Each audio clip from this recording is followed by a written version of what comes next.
Greetings of the day. In this video, we shall discuss the physiological aspects of the extubation and management of the clinical complications. So, first one is the post-extubation hypoxemia. So, the transition from positive pressure ventilation to the negative pressure ventilation can lead to significant physiologic cardiopulmonary challenges. The post-extubation cardiac dysfunction is one of these well-described complications. Significant increases in the left ventricular transmural pressure and afterload can occur after extubation. So this can clinically present as increased work of breathing, hypertension, pulmonary edema, hypoxia, progressive recurrent respiratory failure. Post-extubation hypertension and new B lines on lung ultrasound are both concerning signs of post-extubation cardiac dysfunction. Myocardial ischemia, arrhythmias, and sudden cardiac death are rare but potential events that require clinical vigilance.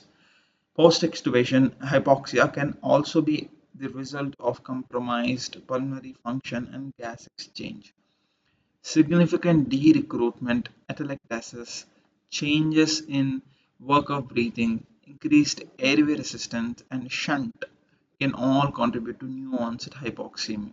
Okay, so de-recruitment, atelectasis, change in work of breathing, and also increased airway resistance can all lead to this one, new onset hypoxemia or recurrent respiratory dysfunction after extubation.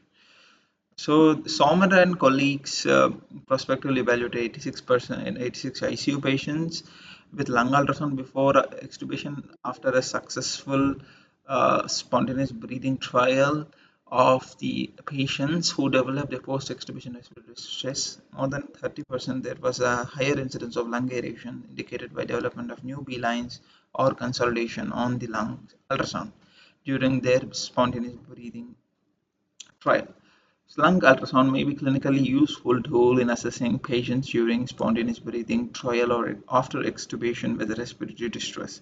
Management of the post-extubation cardiac dysfunction is similar to the management of the patients with sympathetic crashing pulmonary edema, that is CAPE.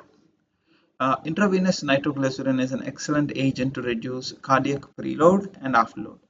Diuretics may be helpful as negative fluid balance is associated with less extravascular lung water, better pulmonary function, and decreased ventilator time. Reinstitution of the positive pressure ventilation with a trial of NIV may be valuable temporary intervention to allow time for aggressive medical management. However, similar to the use of the NIV for other causes of acute respiratory failure, reintubation should not be delayed if the patient is not rapidly improving with these interventions. The second complication might be altered mental status and agitation. Standard approach to extubation assessment includes pausing sedation to assess the mental status and perform neurological examination.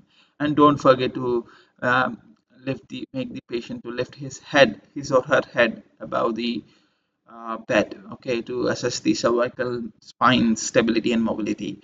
And agitation and delirium are common condition in critical illness, and maybe either secondary to this primary underlying pathology or the clinical interventions.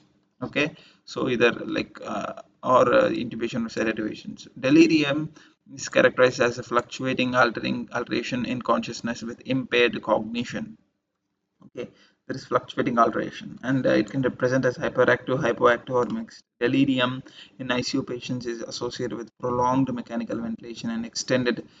It is prolonged mechanical ventilation or due to the extended hospitalization and increased risk of hospital mortality. Okay, it is associated with this. And delirium in the ED is usually a result of underlying presenting condition given the relatively short in hospital time and ventilatory duration, and compared with an inpatient ICU. Given the fluctuating course of delirium, if present, these patients should not be extubated in the ED. Okay, so thank you very much.